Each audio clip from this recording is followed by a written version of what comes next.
बंदी छोड़ सतगुरु रामपाल जी परमेश्वर जी की जय हो।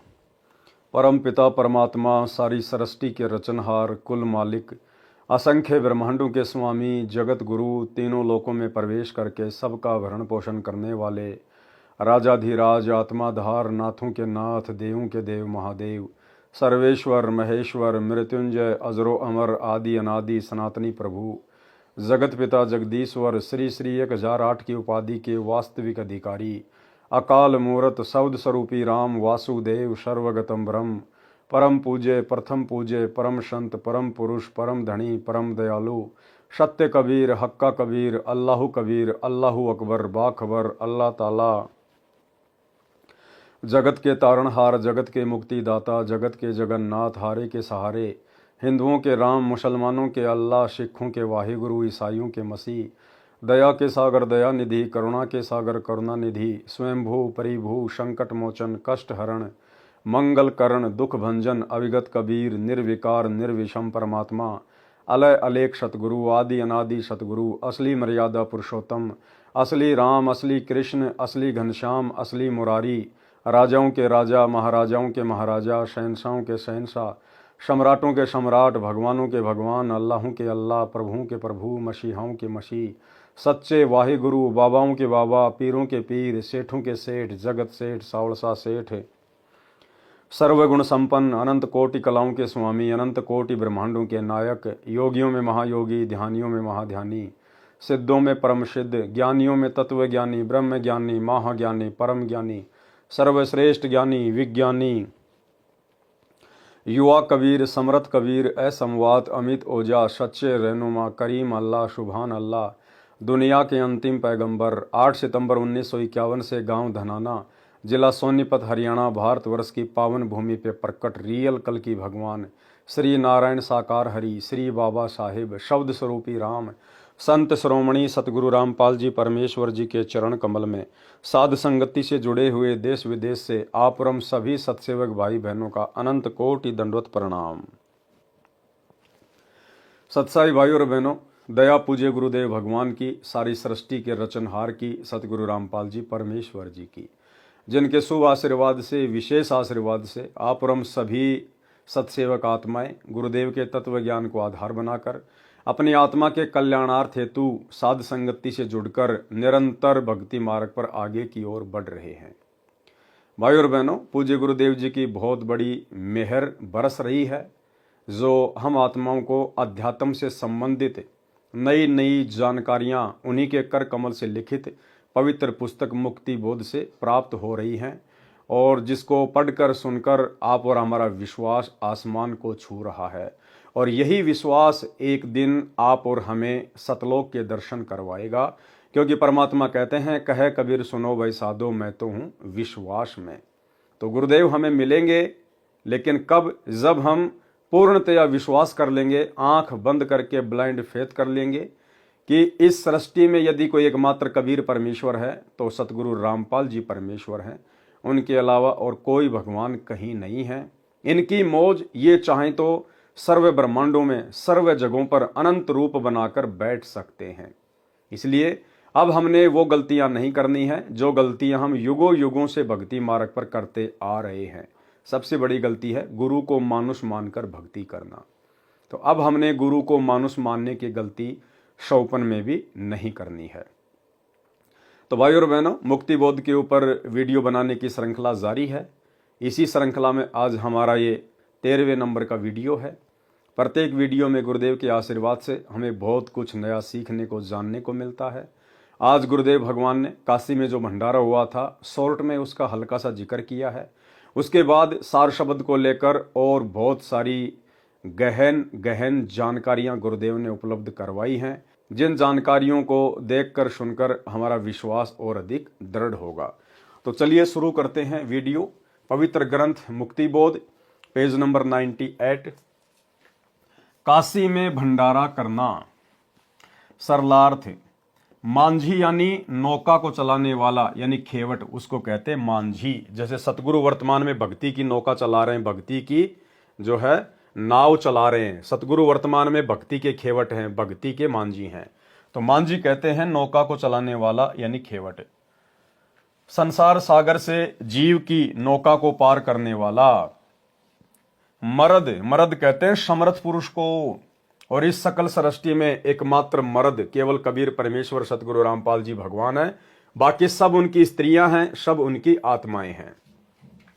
नामर्द, नपुंसक व कायर को कहते हैं। जगत यानी संसार करे उपहास, यह कहकर मजाक करता है कि जुलाहा अशिक्षित है। बात करता है वेदों, गीता और पुराणों की, ये क्या जाने भक्ति के बारे में।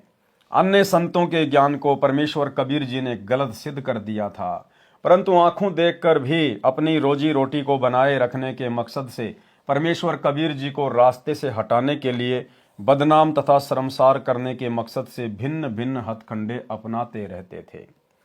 केशव यानी केशव नाम का बंजारा किस लिए बना, पढ़ें वाणी नंबर 30 के सरलार्थ में, काशी में भंडारा करना। वाणी नंबर 112 का सरलार्थ है कि परमेश्वर कबीर जी ने भक्ति और भगत तथा भगवान की महिमा बनाए रखने के लिए यह लीला की। स्वयं ही केशव बने, स्वयं भगत बने। क्या कह रहे हैं गुरुदेव भगवान कि परमेश्वर कबीर जी ने भक्ति और भगत तथा भगवान की महिमा को बनाए रखने के लिए लीला की। ठीक इसी प्रकार आप जी ने पिछली वीडियो में देखा, परमेश्वर ने पीपा और सीता की महिमा को बनाए रखने के लिए, उनके माध्यम से भक्ति को जीवित रखने के लिए दरिया में कूदने की लीला की। उसके बाद परमेश्वर जी ने संत रविदास जी के रूप में लीला की, 700 ब्राह्मणों का काशी में जनेऊ उतरवाया। बहुत सारी लीलाएं परमेश्वर ने अपने भक्तों का रूप बनाकर इस भक्ति पर दुनिया का विश्वास बनाए रखने के लिए की। स्वयं ही केशव बने, स्वयं भगत बने। स्वामी रामानंद ने परमेश्वर कबीर जी को सतलोक में व पृथ्वी पर दोनों स्थानों पर देखकर कहा था, दोहूं ठोर है एक तू, भया एक से दो, गरीब दास हम कारणे आए हो मगजो। कि हे परमेश्वर, हे कबीर देव, हे पूज्य गुरुदेव, दोहूं ठोर है एक तू, हे परमात्मा सतलोक में भी एक रूप में आप ही बैठे हैं, और इस धरती पर भी हमें सतज्ञान देने के लिए सतगुरु रूप में भी आप ही हैं। क्योंकि पंडित रामानंद जी ने अपनी आंखों से सतलोक में परमात्मा को देख लिया था कि यह तो वही परमेश्वर है जो मुझे नीचे से ऊपर लेकर गया है। दोहूं ठोर है एक तू, भया एक से दो, और गरीब दास हम कारणे आए हो मगजो। कि हे परमेश्वर, आप हम जीव आत्माओं के लिए, हमें मुक्ति का ज्ञान कराने के लिए, सतलोक का ज्ञान करवाने के लिए आप स्वयं सतलोक से चलकर आए हो। तुम साहिब, तुम संत हो, तुम सतगुरु, तुम हंस, गरीब दास तेरे रूप बिन और न दूजा अंश। हे परमात्मा, आप ही एक नेक भगत की भूमिका करते हो कि एक अच्छे भगत में क्या लक्षण होने चाहिए, गुरु के प्रति कैसा भाव होना चाहिए, आम प्राणियों के प्रति कैसा आदर सत्कार वाला भाव होना चाहिए। एक सच्चे गुरु की भूमिका भी आप ही करते हो, सतज्ञान बताते हो आकर, और साहिब तो आप स्वयं हो ही, इसमें कोई दो राय नहीं। बोलत रामानंद जी, सुनो कबीर करतार, गरीब दास सब रूप में तुम ही बोलनहार। वाणी नंबर 113 से 117। गरीब सोहम ऊपर और है, सतसुकृत एक नाम, सब हंसों का बंस है, सुन बस्ती नहीं गाँव। गरीब सोहम ऊपर और है, सुरती नृति का नाहा, सोहम अंतर पैठ कर सतसुकृत लोला। गरीब सोहम ऊपर और है, बिन मूल का फूल, ताकि गंध सुगंध है, जाकू पलक न भूल। गरीब सोहम ऊपर और है, बिन बेली का कंद, राम रसायन पीजिए अविचल अति आनंद। देखो क्या कहा जा रहा है भाई और बहनों, यहां पर सार शब्द की महिमा बताई जा रही है, सार नाम की महिमा। सोहम ऊपर और है, यानी सतनाम के ऊपर एक नाम और है, वो क्या है, बिन बेली का कंद। अब बताओ, नाम कोई बेल के थोड़ी लगता है, जो परमात्मा कहते हैं कि वो बिना बेली का कंद है। सतनाम के बाद में जो सार नाम दिया जाता है, जो सार शब्द है, वो स्वयं सतगुरु रूप होता है। यानी सतनाम की कमाई से हमारे अंदर इस बात का एहसास होना शुरू हो जाना चाहिए कि धरती पर यदि कोई वर्तमान में परमात्मा है तो मेरा गुरुदेव भगवान है। तो परमात्मा कहते हैं कि सतनाम के बाद में जो सारनाम है, जो सार शब्द है, वो क्या है? सोहम ऊपर और है, बिन बेली का कंद। बिन बेली का कंद यानी वो कबीर भगवान, वो कबीर परमात्मा जो किसी मां से पैदा नहीं हुआ। जैसे कोई ऐसा पेड़ हो, कोई ऐसा फल हो जो बिना बेल के पैदा होता हो, इसी प्रकार से परमात्मा कह रहे हैं कि बिन बेली का कंद, यानी वो परमात्मा किसी मां से जन्म नहीं लेता। तो यहां सार शब्द के विषय में कहा जा रहा है, सार नाम के विषय में कहा जा रहा है। गरीब सोहम ऊपर और है, बिन बेली का कंद, यानी वो जो है, जो बिन बेली का जो कंद है वो स्वयं कबीर भगवान है, सतगुरु रामपाल जी परमेश्वर है, जो किसी मां के गर्भ से जन्म लेकर उत्पन्न नहीं हुए हैं।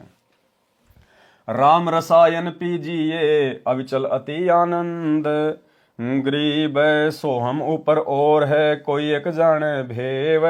यानी सतनाम के बाद में जो सारनाम है, जो सार शब्द है, यानी स्वयं जो कबीर भगवान है, उसको तो कोई एक ही जानेगा, कोई जानेगा उसको। क्योंकि सतगुरु रूप में परमात्मा की पहचान करना कोई बच्चों का काम नहीं है, ये परमात्मा स्वयं ही दया बख्शता है, तभी जीव इनको पहचान पाता है। गरीब सोहम ऊपर और है, कोई एक जाने भेव, यानी कोई एक ही उसका भेद जान पाता है। गोपी गोसाई गैब धुनी जाकी कर ले सेव। आगे परमेश्वर ने इन वाणियों के सरलार्थ में बहुत अच्छे से समझाया है, ध्यान से सुनना है। जैसा कि परमेश्वर कबीर जी ने कहा है तथा संत गरीबदास जी ने बोला है, सोहम शब्द हम जग में लाए, सार शब्द हम गुप्त छिपाए। कबीर परमेश्वर ने कहा कि सोहम शब्द तो हम जग में ले आए, जो कि जाप करने का है, श्वास उश्वास का, और सार शब्द हमने गुप्त छुपाए। गुप्त क्यों छुपाए भाई? क्योंकि सार शब्द स्वयं ये कबीर भगवान है, सतगुरु रामपाल जी परमात्मा है। इसकी तो केवल पहचान करनी होती है, ये कोई सुमरण का नहीं है, ये कोई जाप करने का नहीं होता है। सोहम शब्द हम जग में लाए, सार शब्द हम गुप्त छुपाए। उसी का वर्णन इन अमृतवाणियों में है कि कुछ संत व गुरुजन परमेश्वर कबीर जी की वाणी से सोहम शब्द पढ़कर उसको अपने शिष्यों को जाप के लिए देते हैं। वे इस दिव्य मंत्र की दीक्षा देने के अधिकारी नहीं हैं, और सोहम का उपदेश यानी प्रचार करके फिर नाम देना संपूर्ण दीक्षा पद्धति नहीं है। अधूरा नाम है, मोक्ष नहीं हो सकता। सोहम नाम के ऊपर एक सत सुकृत यानी कल्याणकारक संपूर्ण मोक्ष मंत्र और है। यानी सोहम के बाद तो एक नाम और दिया जाएगा, वह सब हंसों यानी निर्मल भक्तों के वंश हैं, यानी अपना परंपरागत मंत्र है। क्या है वो मंत्र है जो मंत्र हम सतलोक में छोड़ के आ गए थे। तो सतलोक से क्या छोड़ के आए थे? अपने भगवान को छोड़ के आए थे। अरे सतलोक से अपने परमात्मा को छोड़ के आए थे, अपने गुरुदेव भगवान को छोड़ के आए थे काल के साथ में। तो वो स्वयं कबीर भगवान धरती पर सतगुरु रूप में प्रकट होता है, और फिर स्वयं ही परमात्मा अपनी जानकारी करवाता है। अच्छी नीयत वाले भगत को, मोक्ष के अधिकारी भगत को परमात्मा फिर ये आभास करवा देता है। भगत को परमात्मा सूक्ष्म दिव्य दृष्टि दे देता है, और भगत ज्ञान को आधार बना के गुरु आशीर्वाद से अपने गुरु को पहचान लेता है कि ये सामान्य गुरु नहीं है, ये मेरा पिता है, मेरी आत्मा का पति है, ये मेरा कबीर भगवान है, जिसको मैं सतलोक में भूलकर छोड़कर आ गया था। सोहम नाम के ऊपर एक सुकृत यानी कल्याणकारक संपूर्ण मोक्ष मंत्र और है, वह सब हंसों यानी निर्मल भक्तों के वंश अपना परंपरागत मंत्र है, जिसे भूल जाने के कारण मोक्ष प्राप्त नहीं कर सकते। यदि ये मंत्र प्राप्त नहीं होता है तो उसको नहीं बस्ती नहीं गांव यानी कोई ठिकाना नहीं मिलता। अगर गुरु की परमात्मा के रूप में पहचान नहीं करी भगत ने, तो भाई वो ना घर का ना घाट का धोबी का कुत्ता बन के रह जाएगा। सतगुरु से उपदेश लेने के बाद भी चाहे कोई सा भी मंत्र क्यों ना मिल गया हो, वे घर के रहते न घाट के, यानी मोक्ष प्राप्त नहीं होता। किनको? जो अपने गुरु को ही परमात्मा नहीं मानते हैं उनको। आगे देखिए, सोहम से ऊपर जो कल्याणकारक शत सुकृत नाम है, उसका सुमरण सुरती नृति से होता है, यानी ध्यान से उसका जाप करना होता है। यह पॉइंट विशेषकर उन सभी भगत भाई बहनों के लिए है जो भगत भाई बहन वर्तमान में जल्दबाजी में, देखा देखी में, भेड़ चाल में गुरुदेव भगवान के 2014 बरवाला कांड के बाद जेल जाने के बाद जिन्होंने इन सतलोक आश्रमों में जा जाके 15,000 रुपए दे दे के या 15,000 रुपए का संकल्प कर करके जिन्होंने वो सार नाम ले लिया, वो 3 नाम का मंत्र ले लिया, ये उन भगत भाई बहनों के लिए बहुत विशेष पॉइंट है। क्या कह रहे हैं परमात्मा सार नाम के बारे में? सोहम से ऊपर जो कल्याणकारक सत्सुकृत नाम है उसका स्मरण सुरती नृत्य से होता है, यानी ध्यान से उसका जाप करना होता है। और जिनको सार नाम मिल गया वर्तमान में इन फर्जी सतलोक आश्रमों से, चंद पैसों के लालच में इन्होंने सार नाम को, जो कि फर्जी सार नाम, गुरुदेव भगवान ने उस डीवीडी में जानबूझ के भक्तों की परीक्षा के लिए वो फर्जी सार नाम डाला, फर्जी सार नाम। और भगत उसको लेके अपने आप को धन्य समझ रहे हैं और दुर्गति सबकी ज्यों की त्यों है। परमात्मा कहते हैं उसका तो सुरती नृत्य से, ध्यान से स्मरण होता है, चिंतन करना पड़ता उसका। वो मुंह से जाप नहीं किया जाता, श्वासों से जाप नहीं किया जाता। और यहां तो 3 मंत्र दिए गए उन भक्तों को और तीनों मंत्रों का वो जाप कर रहे हैं। परमात्मा क्या कह रहे हैं सार नाम के विषय में? तो गुरुदेव कहते हैं जो सार नाम है उसका सुमरण नहीं किया जाता, उसका स्मरण है। और उसका स्मरण कैसे किया जाता है? सुरती नृत्य से, सुरती नृत्य से होता है, यानी ध्यान से उसका जाप करना होता है। तो सबसे पहली बात तो संगत बेचारी सार नाम के नाम पर ठगी गई 2014 बरवाला कांड के बाद से, क्योंकि देखा देखी भेड़ चाल, ये परीक्षा का समय था। लोगों ने ना तो विश्वास किया अपने गुरुदेव भगवान पर, फिर क्यों भक्ति कर रहे थे भाई? जब आपको इतना ही विश्वास नहीं है कि हमारे गुरुजी कभी जेल से बाहर आएंगे, फिर क्यों भक्ति कर रहे हो? चलो तुमने नाम तो ले लिया इन फर्जी सतलोक आश्रमों से, क्या तुम्हारे को सतलोक भी ये लोग भेज देंगे कल को एरोप्लेन को बुक करके? अगर तुम्हारा गुरु जेल से नहीं आया तो तुम्हें सतलोक कौन भेजेगा फिर? तो भाई और बहनों ने अपने गुरुदेव भगवान पर विश्वास करना चाहिए था, अपने गुरुदेव का इसार जेल से बाहर आने का इंतजार करना चाहिए था। अरे ये परमात्मा सतलोक से चल के पृथ्वी पर आया है तो जेल में बैठने थोड़ी आया है। ये तो परमेश्वर का एक मिशन है, उनकी एक लीला है।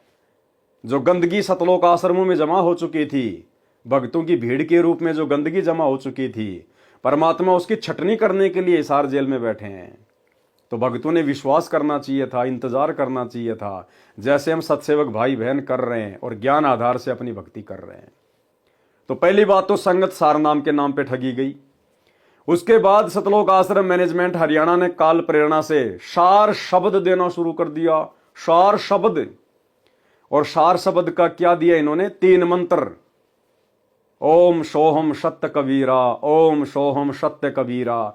और सब भाई बहन उसको जप रहे हैं, ओम सोहम सत्य कबीरा, ओम सोहम सत्य कबीरा।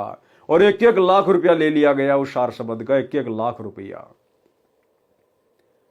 अभी जो हिसार जेल से लेटेस्ट ऑडियो आई है 73 नंबर की, विशेष संदेश नंबर 73, उसमें परमेश्वर ने सार शब्द के बारे में बिल्कुल क्लियर कर दिया।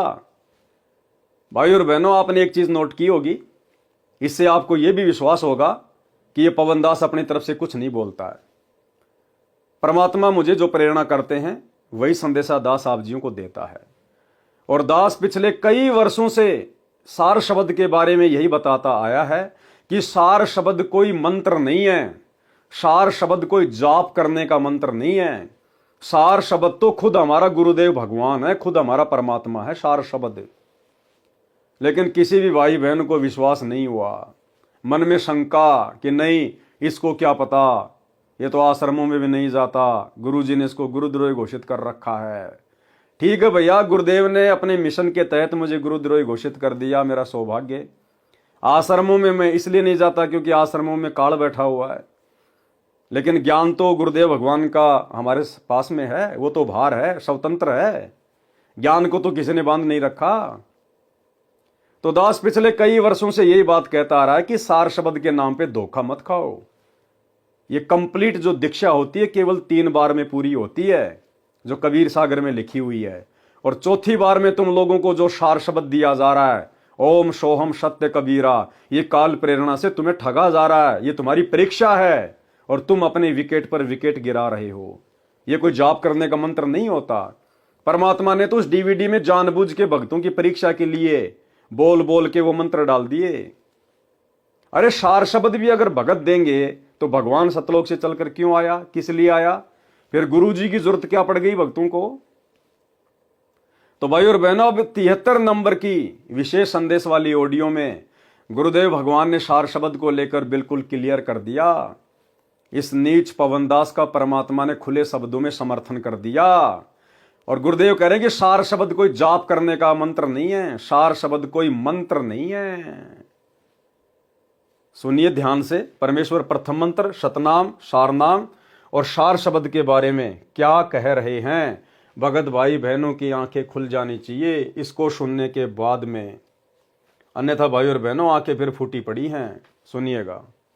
पहले तो प्रथम मंत्र ऐसा गजब का, उसके बाद आपको सतनाम दिया जाता है स्टेप बाय स्टेप। ये पहले वर्णित कर रखा था भगवान ने, सारी व्यवस्था कर रखी थी। अब आपको 5-6 साल का मौका दिया जाता है श्वास उश्वास का खूब श्रवण करा करो। हम सार नाम जब देते हैं ताकि तुम दृढ़ हो जाओ और ये फिर बर्बाद ना कर लो। मोक्ष होगा सतनाम से, यानी मोक्ष का मतलब है कि यहां से पीछा छुटेगा सतनाम से। और सार नाम तो भगवान का है, एक बेट मजा बैठाओगा तुमने वहां पर यहां से आपका झंझट मिट्टा जब बात ऊपर चल लेंगे तो सांस का सुमन करा करो खूब डट के, और सार नाम मिलने पास फिर उसकी रगड़ ला दे। तो 3 मंत्र के बारे में गुरुदेव ने बता दिया कि सबसे पहले आपको प्रथम मंत्र दिया जाता है, उसके बाद आपको सतनाम दिया जाता है, और सतनाम के बाद आपको 4-5 साल का समय दिया जाता है कि जम के इसका सुमरण करो, मर्यादा में रह के। उसके बाद फिर आपको सारनाम दिया जाएगा, और सारनाम तो उस समय दिया जाएगा जब आपके सारे झंझट समाप्त हो जाएंगे। सारे झंझट का मतलब है काम, क्रोध, लोभ, मोह, अहंकार, राग, द्वेष, ईर्ष्या, छल, कपट।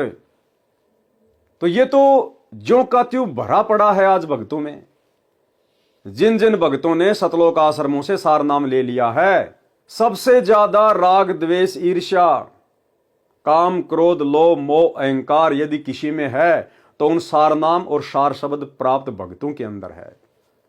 तो कहां से उनकी सुरती आगे बढ़ेगी, कहां पे वो भक्ति मार्ग पे दृढ़ हो पाएंगे?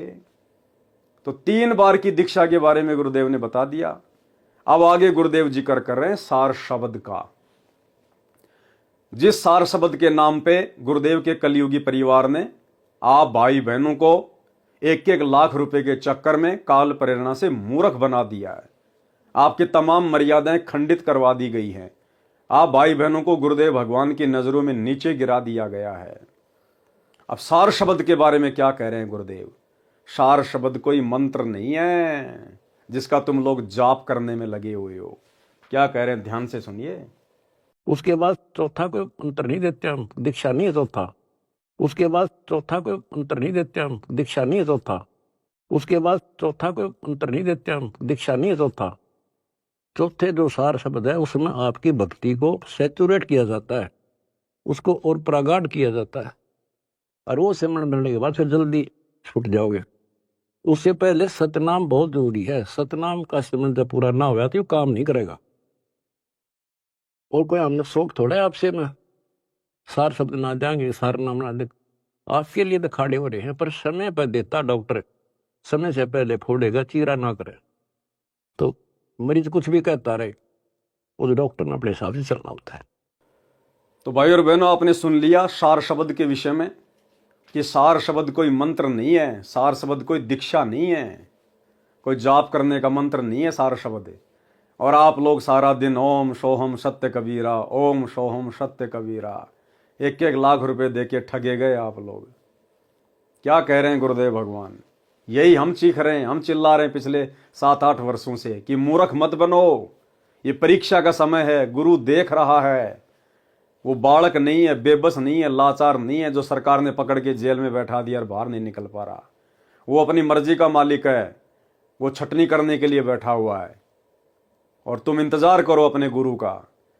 लेकिन सत्सेवक भाई बहनों को छोड़कर किसी ने इंतजार नहीं किया, और ठोकरों पे ठोकर खा गए, ठोकरों पे ठोकर। तो जप लो, क्या मिलेगा उसको जपने से? कुछ नहीं मिलेगा, टट्टू भी नहीं मिलेगा, टट्टू भी। तो आगे क्या कह रहे हैं गुरुदेव भगवान? सोहम से ऊपर जो कल्याणकारक सत सुकृत नाम है, उसका स्मरण सुरति नृति से होता है। अब स्मरण हमें गुरुदेव भगवान का करना है, परमात्मा के जो गुण हैं उनका करना है। गुरुदेव भगवान ने जो हमारे विषय विकारों को मिटाया है, उसके प्रति हमने गुरु की महिमा करनी है, हमने गुरुदेव भगवान की महिमा करनी है, चिंतन करना है कि परमात्मा कैसे दया करी आपने।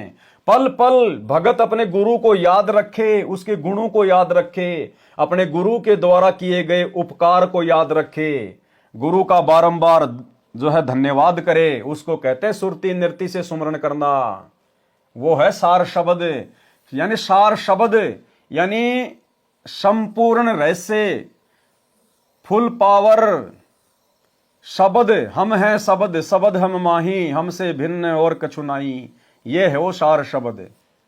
शब्द यानी शक्ति, परमात्मा कुछ भी कर सकता है, इनसे ऊपर कोई नहीं। तो सार शब्द का मतलब होता है अपने गुरुदेव भगवान के गुणों का चिंतन करना, उनके द्वारा किए गए जो उपकार हैं उनको याद करना, गुरु का धन्यवाद करना, पल पल अपने गुरु जी को याद रखना, उनके अलावा अपने दिमाग को कहीं भी नहीं भटकने देना। उसको कहते हैं सार शब्द का स्मरण करना, सुरति नृति से, ध्यान से।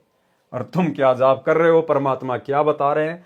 और 73 नंबर की इस ऑडियो में आपने सुन लिया, गुरुदेव ने बिल्कुल क्लियर कर दिया कि सार शब्द कोई मंत्र नहीं है, कोई दीक्षा नहीं दी जाती। और आप लोग क्या कर रहे हो? तो भाई और बहनों, अभी भी समय है, साथ संगति से जुड़ जाओ, वरना जो गलतियां आप सतलोक आश्रमों से जुड़े हुए भाई बहनों ने कर डाली है, माफी नहीं है इन गलतियों की, माफी। आपने अपने गुरु भगवान पर अविश्वास प्रकट कर दिया, आपने उनका इंतजार नहीं किया। ये गलती क्षमा योग्य नहीं है। मौका है, गुरुदेव से नाग रगड़ के समय याचना करके साथ संगति के वीडियो देखना शुरू कर दो। सोहम से ऊपर जो कल्याणकारक सत सुकृत नाम है, उसका स्मरण सुरति नृति से होता है, यानी ध्यान से उसका जाप करना होता है। सोहम नाम का जाप करते करते उस सार शब्द का भी जाप ध्यान से करना होता है। उसमें लो यानी लगन लगा। लगन किस में लगेगी? अपने गुरु में लगेगी, अपने परमात्मा में लगेगी।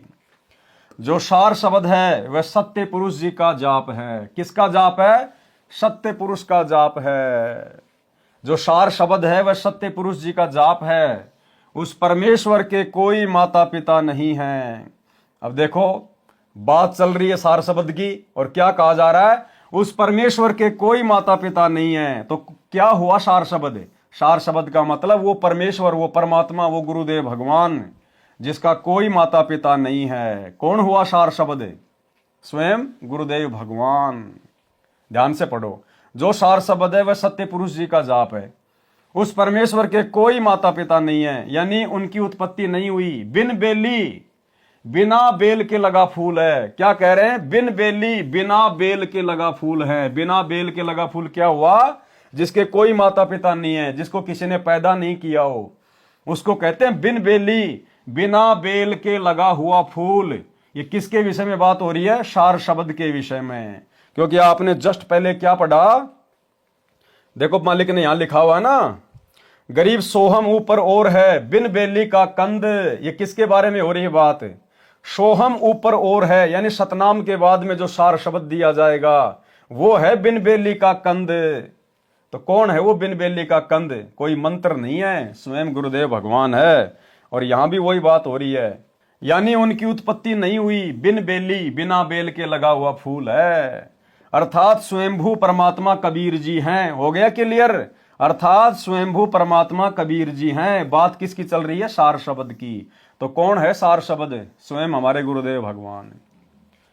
उसके सुमरण से अच्छा परिणाम मिलेगा, यानी सतलोक में उठ रही सुगंध आएगी। उस परमात्मा के सार शब्द को तथा उस मालिक को पलक भी ना भूलना, वही आपका उपकार करेंगे। वाणी नंबर 116 का सरलार्थ, वाणी नंबर 115 वाला ही सरलार्थ है। इसमें फूल के स्थान पर मेवा कहा है, कंद। उस परमेश्वर वाली इस सत्य भक्ति रूपी रसायन जड़ी बूटी पीजिए, यानी श्रद्धा से सुमरण कीजिए। जो अविचल सदा रहने वाला आनंद सुख यानी पूर्ण मोक्ष है वह प्राप्त होगा। जो सार शब्द सोहम से ऊपर है, आगे क्या कह रहे हैं परमात्मा? जो सार शब्द सोहम से ऊपर है, उसका भेद कोई कोई ही जानता है। जैसे वर्तमान में केवल सत्सेवक भाई बहन ही जान पाए हैं उस सार शब्द को, उसका भेद कोई कोई ही जानता है।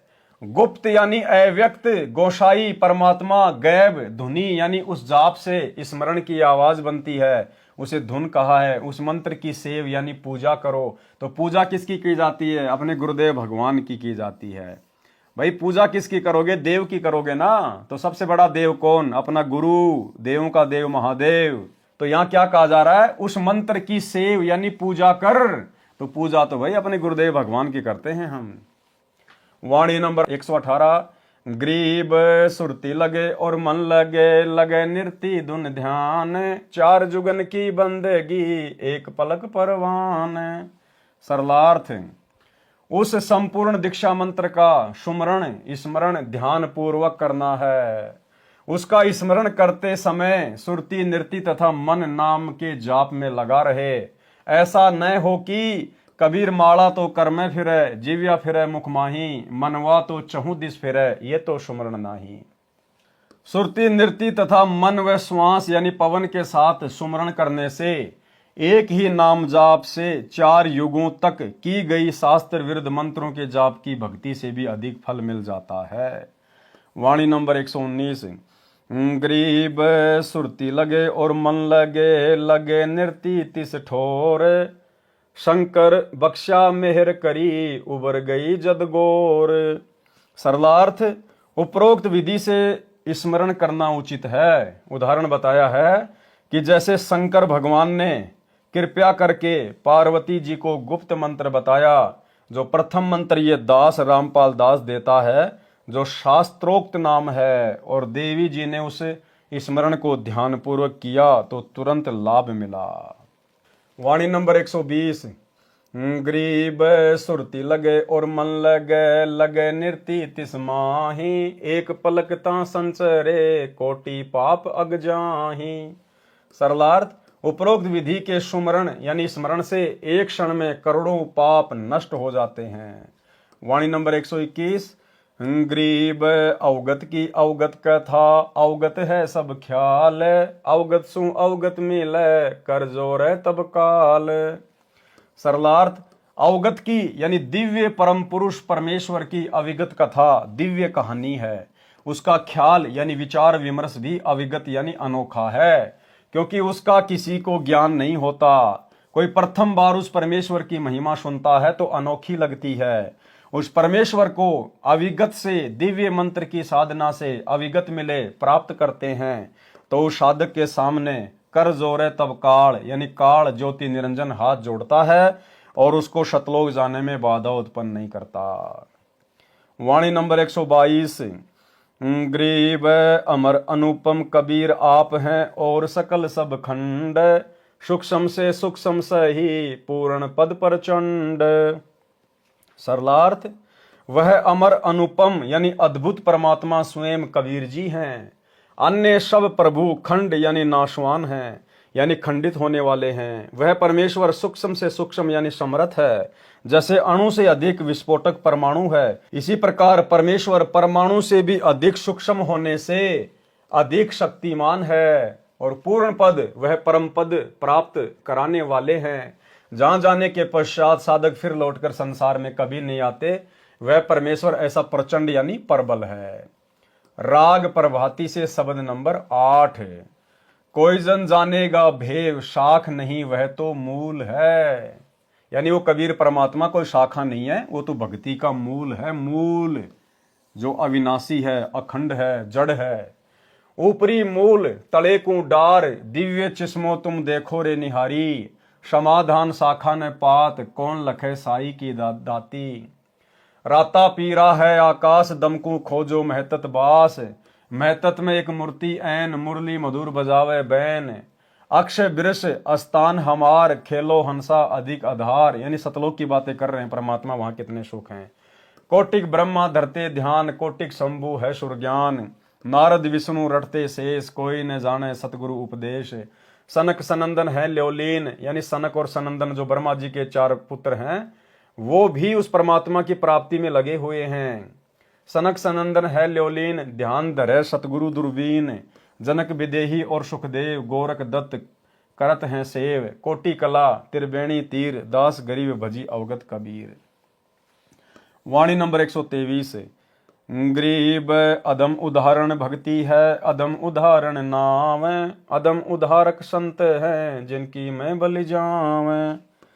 सरलार्थ, संत गरीबदास जी ने बताया है कि जो शास्त्र अनुकूल भक्ति है उससे अधम यानी नीच अपराधी व्यक्ति का भी उद्धार हो जाता है। अधम उद्धारक भक्ति है सतगुरु रामपाल जी परमेश्वर जी की। इसलिए वह शास्त्र अनुकूल सतनाम वास्तविक नाम की साधना अधम उदाहरण नीचों का भी उद्धार करने वाली है। जो शास्त्र विधि अनुसार सत्य मंत्रों की भक्ति करने को कहते हैं वे संत भी अधम उद्धारक हैं, यानी पापियों का उद्धार करने वाले हैं, जिनकी मैं बलिहारी जाऊं, यानी उनका बार बार धन्यवाद करूं। किसका? सतगुरुदेव भगवान का। वाणी नंबर 124। गरीब गजगणिका और भिलैनी, सबरी प्रेम सहेत। केते पतित उधारिया, सतगुरु गावे नेत। सरलार्थ, पूर्व जन्म तथा वर्तमान जन्म में की गई भक्ति की शक्ति से परमात्मा ने अनेकों की सहायता की। जैसे गज यानी हाथी और मगरमच्छ के युद्ध में हाथी को बचाया, एक वैश्या यानी गणिका को ज्ञान समझाकर शरण में लेकर उसका उद्धार किया, सबरी यानी भिलनी का उद्धार भी पूर्व जन्म के संस्कार से हुआ। अब भाई और बहनों बताओ, भिलनी का जो कि त्रेता युग में थी, अब भिलनी की कथा तो श्री रामचंद्र जी के साथ में जुड़ी हुई है। यहां परमेश्वर ने अपने ग्रंथ में जिक्र किया है कि परमात्मा के साथ में जुड़ी हुई है। इसका मतलब त्रेता युग में श्री रामचंद्र जी के रूप में जिसने भिलनी के जूठे बेर खाए थे वो दशरथ पुत्र श्री रामचंद्र जी नहीं थे, वो तो राजा थे भाई। उनमें तो अहंकार होता है, मान बढ़ाई होती है, वो किसी की जूठन खाने वालों में से नहीं थे। वो रामचंद्र जी का रूप बनाकर उस समय अपनी भगत के लिए, अपनी आत्मा के लिए यही कबीर परमात्मा सतगुरु रामपाल जी भगवान गए थे। सबरी यानी भिलनी का उद्धार भी पूर्व जन्म के संस्कार से हुआ। ऐसे ऐसे कितने पतित यानी पापियों का उद्धार किया। सतगुरु जी बताते हैं कि नेति यानी न इति, कोई अंत नहीं, इतने पापियों को पार किया। तो जो भक्ति करेगा वह किसी न किसी जन्म में पार हो जाएगा। अब देखो, सारे खेल भाई और बहनों ये परमात्मा ही खेलता है। आज से पहले हम जितने भी देवी देवताओं की, ब्रह्मा विष्णु महेश की, राम और श्री कृष्ण जी की जो कथाएं सुन रहे हैं, उन्होंने उसका उद्धार कर दिया, उसका उद्धार कर दिया। ये केवल मार पीट सकते हैं, ये केवल संहार कर सकते हैं, ये अपने कर्म खराब करके यहां से जा सकते हैं। ये किसी का उद्धार नहीं कर सकते, क्योंकि इनका खुद का उद्धार नहीं है। इनके खुद के पास में अदम उद्धारक भक्ति नहीं है। ये दूसरों का उद्धार कहां से कर देंगे? तो इनके रूप में जितनी भी अद्भुत लीलाएं की, अपनी आत्माओं को पार करने की, भक्ति पर लगाने की, स्वयं कबीर परमेश्वर जी ने ही की। एक शब्द है गुरुदेव भगवान का, संतों की महिमा अपरंपार, पूर्ण ब्रह्म मिले करतार। इस शब्द में उन सभी महान महान आत्माओं का जिक्र है, बड़े बड़े परम भक्तों का जिक्र है।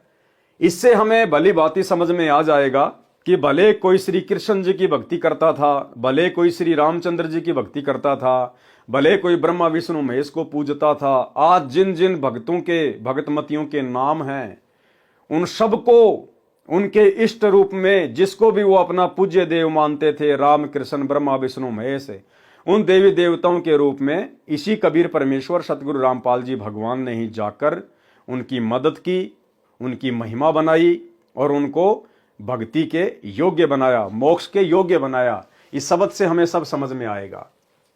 संतों की महिमा अपरंपार, पूर्ण ब्रह्म मिले करतार।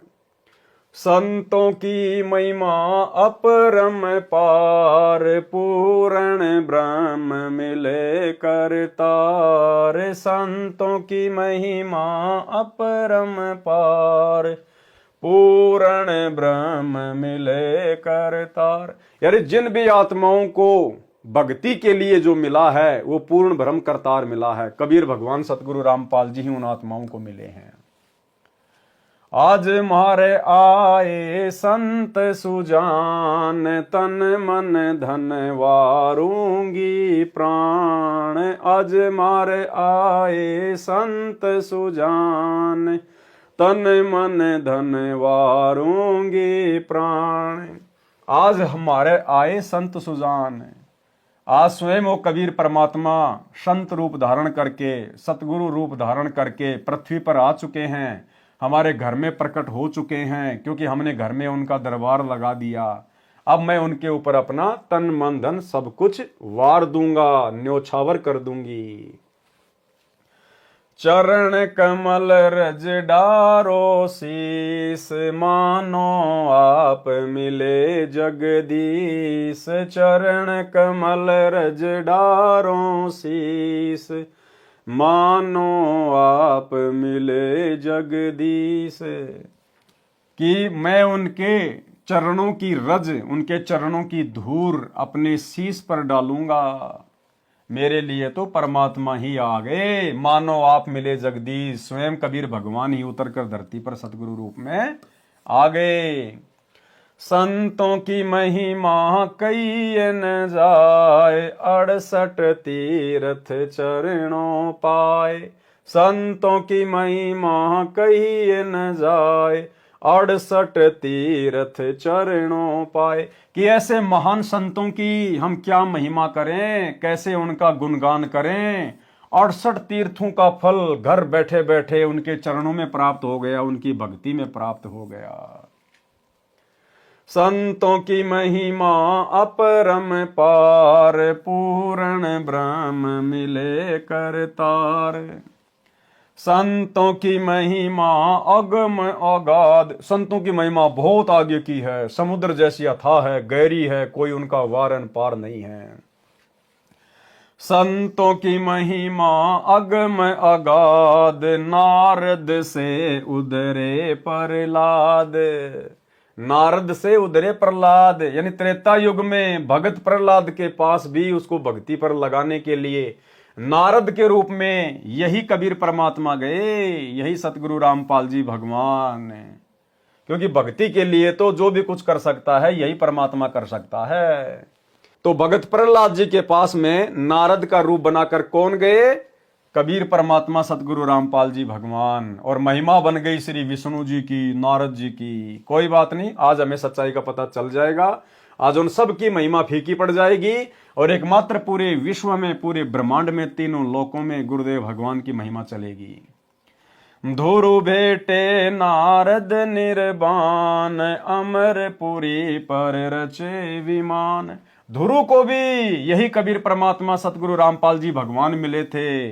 जब धुरु तपस्या करने के लिए जंगल में जा रहा था तो नारद का रूप बनाकर यही कबीर परमेश्वर सतगुरु रामपाल जी भगवान मिले और धुरु को अपना शिष्य बनाया।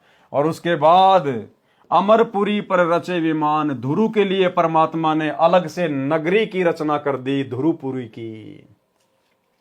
संतों की महिमा अपरम पार, पूर्ण ब्रह्म मिले करतार। कि हमारा सौभाग्य जो संत रूप में हमें पूर्ण ब्रह्म करतार मिल गया, सारी सृष्टि का मालिक कबीर भगवान मिल गया। संतों की महिमा अगम अगाध, बूढ़ंत राखे गज गिरहा। यानी जो मगरमच्छ और हाथी की जब लड़ाई हो रही थी आपस में, उनका जब शक्ति वो प्रदर्शन हो रहा था, तो डूबते हुए हाथी को किसने बचाया? उसकी ररंकार धुन से। उसने डूबते हुए ररंकार भाव से तड़प के साथ में राम भी नहीं बोल पाया था, इस कसक के साथ उसने भगवान को याद किया, जिसको भी वो मानता था, जानता था, पूजता था आत्मा से। और यही परमात्मा, क्योंकि आत्मा तो हम सब इसी की है, चाहे वो जानवर हो, चाहे पक्षी हो, चाहे इंसान हो, चाहे देवता हो, आत्मा हम इसी कबीर भगवान सतगुरु रामपाल जी की है। तो परमात्मा कहते हैं पानी में डूबते हुए गज यानी हाथी की जीवन रक्षा भी इसी परमेश्वर ने की थी। संतों की महिमा निश्चल थीर, द्रौपदी सुता के बढ़ गए चीर। अब द्रौपदी का चीर किसने बढ़ाया? आम समाज में नाम चल रहा है श्री कृष्ण जी का, जबकि श्री कृष्ण जी को तो पता भी नहीं था। वो तो उस समय रुक्मिणी के साथ अपने महल में चौपड़ पासा खेल रहा था, शतरंज खेल रहा था। उस समय द्रौपदी का चीर भी दुशासन से इसी कबीर परमात्मा सतगुरु रामपाल जी भगवान ने बढ़ाया था, अनंत कर दिया था। द्रौपद सुताकू दीन लीर जौके अनंत बढ़ाए चीर, खेचत खेचत खेच कसीसा और सिर पर बैठे हैं जगदीशा। ये है वो परमात्मा जो गुप्त रूप में सारे कार्य अपने भक्तों के संवार देते हैं। संतों की महिमा अपरम पार, पूर्ण ब्रह्म मिले करतार। संतों की महिमा अधिक सुमेर, संतों की महिमा सुमेर पर्वत से भी बड़ी है, उससे भी ऊंची है। भिलनी के खाए झूठे बेर। अब बताओ भिलनी के झूठे बेर किसने खाए? क्योंकि यहां पर तो संत की महिमा चल रही है। अब श्री रामचंद्र जी कोई संत थोड़ी थे, वो तो राजा के बेटे थे, उन्होंने कोई सत्संग थोड़ी किए थे, वो कोई सतगुरु थोड़ी थे, कोई वो तत्वदर्शी थोड़ी थे, वो किसी को नाम दीक्षा थोड़ी दिया करते थे। अगर श्री रामचंद्र जी संत थे और वो नाम दीक्षा दिया करते थे, क्योंकि संत तो नाम दीक्षा भी देंगे, तो दो चार उनके कोई चेले तो बता दो जिनको उन्होंने नाम दीक्षा दी हो। तो यहां पर संतों की महिमा गाई जा रही है। और संत भाई और बहनों, पूरी सृष्टि में एक ही है, कबीर भगवान सतगुरु रामपाल जी। तो भिलनी के झूठे बेर ये किसने खाए? पूज्य गुरुदेव ने, कबीर भगवान ने, श्री रामचंद्र जी का रूप बनाकर, क्योंकि महिमा यहां परमात्मा की चल रही है। संतों की महिमा अधिक सुमेर, भिलनी के खाए झूठे बेर। संतों की महिमा निश्चल अंक, वाल्मीक का बाजा शंख। अब द्वापर युग में जो पांडव अपना स्वमेघ यज्ञ कर रहे थे और उसमें जो शंख बजाया था वो किसने बजाया था? वाल्मीकि रूप में, सुपथ सुदर्शन रूप में। किसने? कबीर भगवान सतगुरु रामपाल जी ने। क्योंकि परमेश्वर ने अपने भगत की महिमा बनाए रखने के लिए और भक्ति पर लोगों को जीवित रखने के लिए अपने भगत सुपथ सुदर्शन का रूप बनाकर और श्री कृष्ण और पांचों पांडवों के साथ में गए और उनका पंचायन शंख बजाया। संतों की महिमा निश्चल अंक, वाल्मीकि का बाजा शंख। संतों की महिमा अपरम पार, पूर्ण ब्रह्म मिले करतार। संतों की महिमा अमन अमान, देखो गणिका चढ़ी विमान।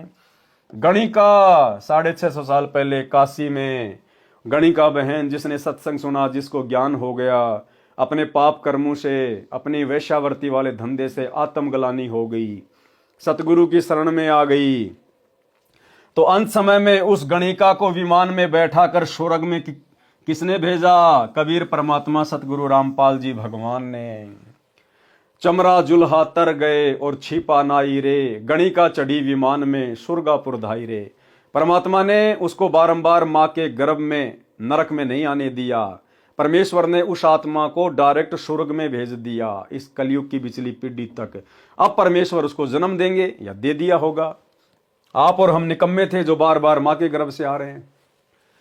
काशीपुरी कबीर कमाल, गए भी बालद आई रसाल। काशी में जो भंडारा हुआ था, भंडारा किसने किया? वो बालद कहां से आई थी? 9 लाख बोडी भरी विशंबर दिया कबीर भंडारा। उस भंडारे को किसने सफल किया था? कबीर परमात्मा सतगुरु रामपाल जी भगवान ने। क्योंकि संतों की महिमा चल रही है। संतों की महिमा अपरम पार, पूर्ण ब्रह्म मिले करतार। कि संतों की महिमा क्या कहें, अपरंपार है, समुद्र जैसी अगाध अथाह है। आज हमें स्वयं वो भगवान मिल गया, वो संत मिल गया, पूर्ण संत मिल गया सतगुरु रूप में। दिया भंडारा जन रैदास, कनक जनेऊ पद प्रकाश। अब देखो, कल बात चल रही थी, कल के वीडियो में यही तो रविदास जी वाला मैटर था कि रविदास जी ने 700 ब्राह्मणों का रूप बनाया, 700 ब्राह्मणों का जनेऊ उतरवाया। तो यही तो हम कह रहे थे कि वो रविदास जी करने वाले नहीं थे, रविदास जी के रूप में वो लीला परमात्मा ने की थी। तो आ गई यहां बात है कि दिया भंडारा जन रैदास, उस रानी ने रविदास जी को भंडारे में बुलाया और कणक जनेऊ यानी सोने का जनेऊ दिखाया, पद प्रकाश, उन ब्राह्मणों को अपने शरीर में सोने का जनेऊ दिखाया। किसने? महिमा किसकी चल रही है? परम संत की। संतों की महिमा कई न जाए, पीपा कूद पड़े दरियाए। अब देख लो आगे, यहां पे हो गया क्लियर। सीता और पीपा उस दरिया में नहीं कूदे थे द्वारिका देखने के लिए। सीता और पीपा का रूप बना के उस दरिया में कौन कूदा? अपने भक्तों की महिमा बनाने के लिए कबीर परमात्मा, सतगुरु रामपाल जी भगवान। क्योंकि संतों की महिमा चल रही है, यहां पर किसी भगत की महिमा नहीं चल रही है। संतों की महिमा कई न जाए, पीपा कूद पड़े दरियाए। तो दरिया में कूदने वाला पीपा और सीता नहीं थे, इसी भगवान ने पीपा और सीता का रूप बनाया।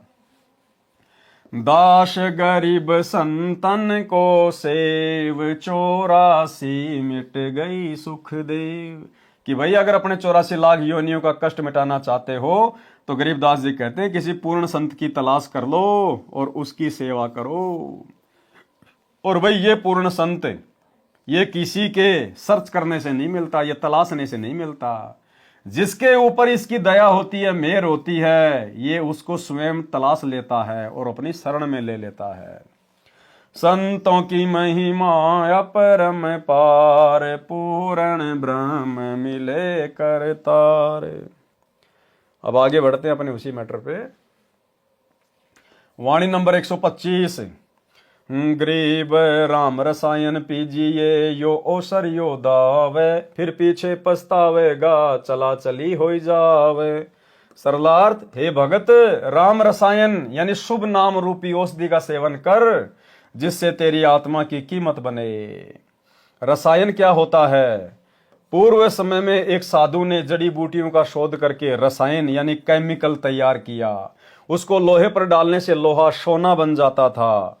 संत गरीबदास जी ने कहा है कि राम नाम वाली रसायन यानी जो मंत्र हमें गुरुदेव भगवान देते हैं वो राम रसायन है। संत गरीबदास जी ने कहा है कि राम नाम वाली रसायन को पी ले, यानी तेरी आत्मा को पापों के कारण लोहा हो चुकी है। तेरी आत्मा जो पापों के कारण लोहा हो चुकी है वह सोना यानी शुद्ध आत्मा बनकर भक्ति धन का संग्रह करके सतलोक चली जाएगी। ये मानव जन्म का अवसर मिला है, यह एक दाव लगा है। अन्यथा जब शरीर छूट जाएगा और कुल के व्यक्ति कहेंगे कि उठाओ चलो शमशान घाट ले चलो, कहते हैं कि फिर बाद में पश्चाताप करेगा, न परिवार साथ चलेगा न धन साथ चलेगा। इसलिए सच्चे नाम रूपी रसायन का सेवन कर, यानी सत्य साधना कर, सुमरण कर। वाणी नंबर 126। गरीब राम रसायन पीजिए, चोखा फूल चुआई, सुन सरोवर हंस मन पिया प्रेम अघाई। सरलार्थ, राम नाम वाली बूटी यानी औषधि जो आत्मा को बहुमूल्य बनाती है उसको पी यानी भक्ति कर।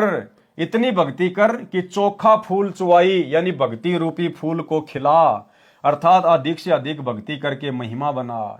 जिन साधकों ने राम नाम की रसायन अगाई यानी छिक छिक कर पिया है, यानी अधिक से अधिक भक्ति की है, सुन सरोवर में अर्थात ऊपर आकाश में बने सतलोक रूपी सरोवर में मन रूपी हंस आनंद से उसमें मोक्ष रूपी मोती सेवन करता है, सुखी रहता है, यानी आत्मा का मोक्ष हो जाएगा।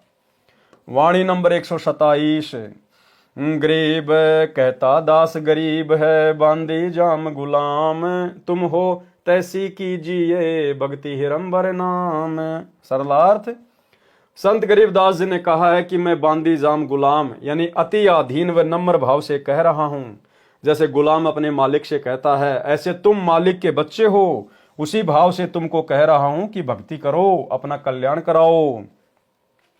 ये मानव जन्म बार बार नहीं मिलता, तुमसे जितनी भक्ति हो सके उतनी अवश्य करियो।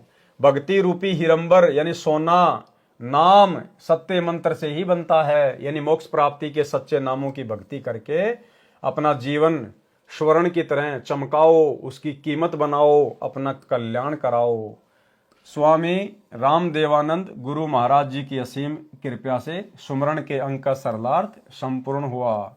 सत साहेब यानी यह गुरुदेव भगवान अपने गुरु को महत्व दे रहे हैं, क्योंकि ये जो भक्ति है ये गुरु को सबसे आगे रखकर ही सफल होगी। इसलिए पूज्य गुरुदेव आप और हमें शिक्षा दे रहे हैं, अन्यथा ये तो स्वयं गुरुओं के गुरु हैं, जगत गुरु हैं, इनका कोई गुरु नहीं है। ये स्वामी राम देवानंद जी तो केवल मुंह बोले गुरु हैं, दिखावे के गुरु। असली गुरु तो स्वयं जगत गुरु सतगुरु रामपाल जी भगवान हैं। आप और हमें शिक्षा दे रहे हैं कि जिस प्रकार मैं आपको सिखा रहा हूं एक भगत की भूमिका में कि गुरु को सबसे आगे रख कर चलना चाहिए, गुरु को राखिए शीश पर चलिए आज्ञा माही, कहे कबीर उस भगत को तीन लोक भय नाही। तो हमने भी अपने गुरुदेव को ही सर्वप्रथम आगे रख के चलना है। अथ विरह चेतावनी के अंक का सरलार्थ। सारांश, संत गरीबदास जी ने मानव शरीर प्राप्त प्राणियों को काल ब्रह्म के लोक की भूल भुलैया बताई है तथा मानव जन्म की सार्थकता किस कार्य में है यह भी बताया है। वाणी नंबर 12 में कहा है कि दृष्टि पड़े सो फना है, धर अंबर कैलाश, कर्तरमबाजी झूठ है, सुरति समोह श्वास। दृष्टि पड़े सो फना है, फना यानी नाशवान। जहां तक हमारी दृष्टि जाती है, जहां तक हम लोग कल्पना कर सकते हैं, ये 21 ब्रह्मांड, अक्षर पुरुष के साथ संग ब्रह्मांड, ब्रह्मा विष्णु महेश, 33 करोड़ देवी देवता, ये पृथ्वी आकाश सब फना है। एक दिन इनका नाश होगा, विनाश होगा, ये खंड होंगे। सुरति समोह श्वास, इसलिए अमर पद प्राप्त करने के लिए, अविनाशी शरीर प्राप्त करने के लिए अपना जो सुरति है वो परमात्मा के सुमरण में लगाओ, श्वास में लगाओ, सतनाम के जाप को डट के करो, ये कहना चाह रहे हैं परमात्मा। भावार्थ है कि जो कुछ आप देख रहे हो यानी खेत खलिहान, बाग बगीचे, पर्वत, झरने, वन, दरिया, गांव, शहर, जीव जंतु, राजा, मानव तथा चांद, सूर्य, तार, नक्षत्र, ग्रह आदि आदि सब फना यानी नाशवान है। शिव जी का घर कैलाश पर्वत पर है, वह कैलाश पर्वत भी नष्ट होगा। ये सब कृत्रिम यानी झूठा संसार सब झूठ है, एक सपने के समान है। इसलिए श्वास उश्वास से सुमरण नाम जाप करो, संसार को आसार मानो, परमात्मा की भक्ति करो, अपना कल्याण करवाओ। वाणी नंबर 21 में कहा है कि चार पदार्थ एक कर, सुरती नृति मन पवन, असल फकीर जोग यो गगन मंडल को गौन। भावार्थ, स्मरण यानी नाम जाप करते समय अपने मन को, सुरती नृति को तथा पवन श्वास को एक करें। वास्तव में फकीरी सन्यासी होना तथा योग अर्थात भक्ति यह है। जंगल में जाने की अपेक्षा गगन मंडल अर्थात आकाश खंड में ध्यान रखो, सतलोक जाने की आशा रखो। शास्त्र विरुद्ध साधना करने से कोई लाभ नहीं होता। वाणी नंबर 7 में बताया है कि गरीब काशी करोत लेत है, आन कटावे शीस, बन बन भटका खाते हैं, पावत ना जगदीश। भावार्थ, शास्त्र विरुद्ध साधक नकली स्वार्थी गुरुओं द्वारा भ्रमित होकर कोई जंगल में जाता है, कोई काशी शहर में करोत से सिर कटवाने में मुक्ति मानता है। इस प्रकार की व्यर्थ साधना जो शास्त्रोक्त नहीं है उसको करने से कोई लाभ नहीं होता। वाणी नंबर 3 में संत गरीबदास जी ने बताया है कि गरीब असन बसन सब तज गए गाम और गे है, माहे संसासूल है, दुर्लभ तजनाए। कि भैया सन्यासी बन गए, गांव नगर छोड़ गए, माता पिता छोड़ गए, घर छोड़ गए, लेकिन मन में शंका ज्यों की त्यों है। वो मन की शंकाओं को समाप्त किए बिना भक्ति कभी सफल नहीं होती। भावार्थ, जब तक सतगुरु नहीं मिलता तब तक भगतजन भक्ति भी करते रहते हैं और शंका भी रहती है कि वह व्यक्ति ये साधना करता है, कहीं मेरी साधना सत्य ना हो। इसलिए अपनी साधना के साथ साथ दूसरे की साधना भी करने लगता है। जैसे एक भगत शनिदेव को मानता था, शनिवार का व्रत रखता था। दूसरे ने बताया कि मैं मंगलवार का व्रत करता हूँ और बाबा हनुमान की भक्ति करता हूँ, सालासर धाम राजस्थान में 1 साल में अवश्य जाता हूँ, मेरे को बहुत लाभ हो रहा है। उस शनिवार के पुजारी ने मंगलवार का व्रत भी प्रारंभ कर दिया और साल में 1 बार सालासर भी जाने लगा। ये संसासूल यानी शंका रूपी कांटा मन में तब तक खटकता रहता है जब तक तत्वदर्शी सतगुरु नहीं मिलता। असन बसन यानी तज गए, घर बार राजपाट सब त्याग गए, जंगल में चले गए, परंतु अज्ञान के कारण शंका भी बनी है। इस शंका का समाधान दुर्लभ है। यदि कोई तत्वज्ञानी संत उनको समझाने की चेष्टा करता है तो वे शास्त्र विरुद्ध साधना त्यागते नहीं। इसलिए कहा है कि उसको त्यागना दुर्लभ है, उसके त्यागे बिना भक्ति की उपलब्धि नहीं होती। और ये भी आप और हमारा सौभाग्य भाई और बहनों, हम भी उसी शास्त्र विरुद्ध साधना में लगे हुए थे जब तक गुरुदेव भगवान नहीं मिले थे। लेकिन आप और हम अति शीघ्र शास्त्र विरुद्ध साधना को छोड़कर गुरुदेव के चरणों में लग गए, ये भी आप और हमारा परम सौभाग्य। अन्यथा आत्माओं से शास्त्र विरुद्ध साधना को छुड़वाना भी बहुत जटिल कार्य है। वाणी नंबर 8 में कहा है कि गरीब संसा तो संसार है, तन पर धारे भेख, मरकब हो है कुम्हार के, सन्यासी और शेख। भावार्थ, भक्ति मार्ग किसका सही है और किसका गलत है, ये शंका पूरे संसार में है। और भगत जन अपने अपने पंथों की पहचान बनाए रखने के लिए शरीर के ऊपर भिन्न भिन्न पोशाक पहनते हैं, या कान चिराकर, जटा सिर पर बाल बढ़ाकर अपने अपने पंथों की पहचान बनाकर साधना करते हैं। तत्व ज्ञान के अभाव से शास्त्र के विपरीत साधना करके हिंदू धर्म के सन्यासी तथा मुसलमान धर्म के शेख कुम्हार के घर गधे बनेंगे, यानी मोक्ष तो होगा नहीं, पशु शरीर मिलेगा। वाणी नंबर 5, गरीब नित ही जामे नित मरे, संशय माही शरीर, जिनका संसा मिट गया सो पीरन सिर पीर। भावार्थ, जब तक शंका का समाधान नहीं होता तो जीव कभी कोई साधना करता है, कभी कोई। जन्म मरण नित्य यानी सदा बना रहता है। जिनको पूर्ण गुरु मिल गया उनकी शंका समाप्त हो गई, वे पीरन के पीर यानी गुरुओं के गुरु हैं, यानी वे ज्ञानी हैं। संसार में भगत यह विचार करके रहे और भक्ति करे। गरीब पंछी घाल्या आलहना, आलना यानी घोंसला, तरवर छाया देख, तरवर यानी पेड़ की छाया देख के पक्षी ने अपना घोंसला डाला। गर्भ जुनी के कारण मन में किया विवेक। भावार्थ, जैसे पक्षी ने गर्भ धारण किया तो विवेक यानी विचार किया, वृक्ष की अच्छी छाया देखकर घोंसला बनाया। इसी प्रकार भाई बहनों को तत्व ज्ञान से पता चलेगा कि भाई यहाँ तो 84 लाख योनियों का दंड भयंकर है। अगर काल की बंद से छुटकारा नहीं हुआ तो तपतशिला का कष्ट, नरक का कष्ट, फिर 84 लाख योनियों का कष्ट। इस डर से फिर वो परमेश्वर की भक्ति में लगेगा, अपनी सुरती, अपना ध्यान परमेश्वर में लगाएगा। जिस प्रकार पक्षी को जब गर्भ होता है तो उसको चिंता बन जाती है, उसने अपना घोंसला डालना पड़ता है। इसी प्रकार जब भगत को तत्व ज्ञान से चिंता बनेगी तभी भगत भक्ति मार्ग पर दृढ़ होकर भक्ति पर लगेगा। वाणी नंबर 23, गरीब जैसे पंछी बन रम्या, संध्या ले विश्राम, प्रातः समय उड़ जाते हैं सो कहिए निष्काम।